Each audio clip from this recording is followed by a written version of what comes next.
राधे राधे दोस्तों, जय श्री कृष्णा। आज की वीडियो में हम जानेंगे कि अगर आपके पास लड्डू गोपाल जी की सेवा नहीं है तब आप कान्हा जी की छठी कैसे मना सकते हैं।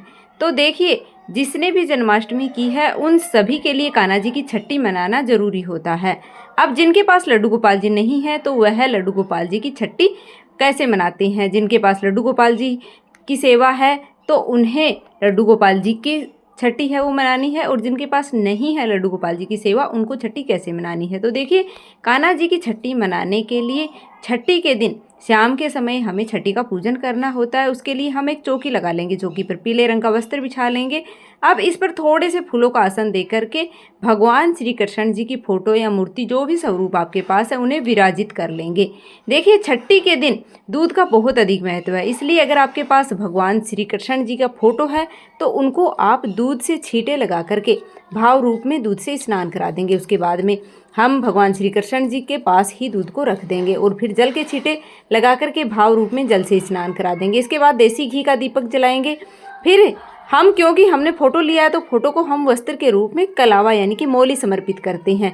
छठी के दिन पीले रंग के वस्त्रों का महत्व होता है, तो कलावे में लाल और पीले दोनों रंग होते हैं, तो हम कलावा समर्पित कर देंगे। उसके बाद फिर हम देसी घी का दीप प्रज्वलित करते हैं। दीप है जो हमारी पूजा का साक्षी होता है, तो हम देसी घी का दीप प्रज्वलित करेंगे। इसके बाद हम भगवान श्री कृष्ण को चंदन से तिलक करेंगे।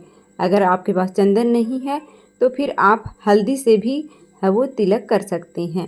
तो चंदन से मैंने तिलक कर दिया है। उसके बाद में अक्षत हम समर्पित कर देंगे और पुष्प हम समर्पित करेंगे। अगर आपके पास फूलों की माला है, पुष्प हैं, तो आप अवश्य समर्पित कीजिएगा। अगर नहीं है तो फिर आप ऐसे भी समर्पित कर दीजिएगा।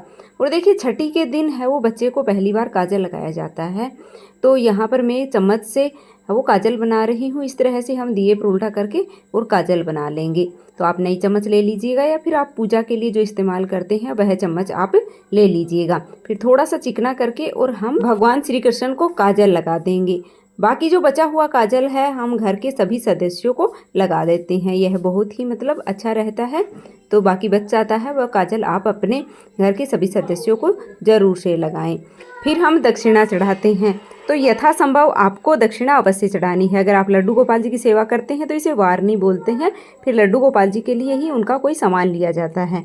अगर आप लड्डू गोपाल जी की सेवा नहीं करते हैं तो फिर आप यह जो दक्षिणा है वह मंदिर में दान कर सकते हैं। फिर हम भोग समर्पित करते हैं। तो भोग में देखिए, छठी के दिन चावल और कढ़ी का भोग है वो लगाया जाता है, पर ध्यान रखें कि इसमें तुलसी का पत्ता है वो अवश्य रूप से रखना चाहिए।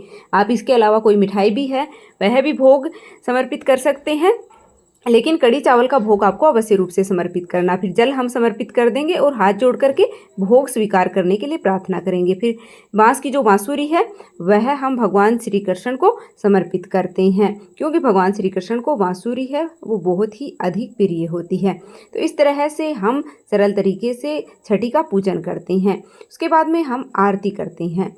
तो जो दिया हमने प्रज्वलित किया है, यहाँ पर जलाया है, उसी से हम आरती कर लेंगे, या फिर आप कपूर जला करके अलग से भी आप आरती कर सकते हैं। तो बहुत ही प्रेम पूर्वक हम आरती कर लेंगे भगवान श्री कृष्ण की, और फिर हाथ जोड़ करके हमारी पूजा में अगर कोई कमी रही है तो उसके लिए हम क्षमा प्रार्थना कर लेंगे और हाथ में थोड़ा सा जल लेकर के और चौकी के ऊपर से 2 बार वार देंगे। तो इस तरह से हमारी जो छठी की पूजा है वह पूर्ण हो जाती है। सरल तरीके से आप इस तरह से पूजन कर सकते हैं। अगर आपने कृष्ण जन्माष्टमी का उपवास रखा तो आपको ज़रूर से यह पूजन करना चाहिए।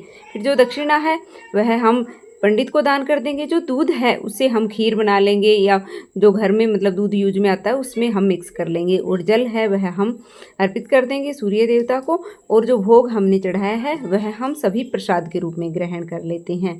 तो इस तरह से सरल तरीके से वो छठी का पूजन आप कर सकते हैं। तो उम्मीद है कि आपको यह वीडियो पसंद आई होगी। अगर वीडियो थोड़ी सी भी पसंद आई है तो लाइक कर दीजिएगा। चैनल पर नए हो तो सब्सक्राइब कर लेना। कमेंट बॉक्स में जय श्री कृष्णा अवश्य लिख देना।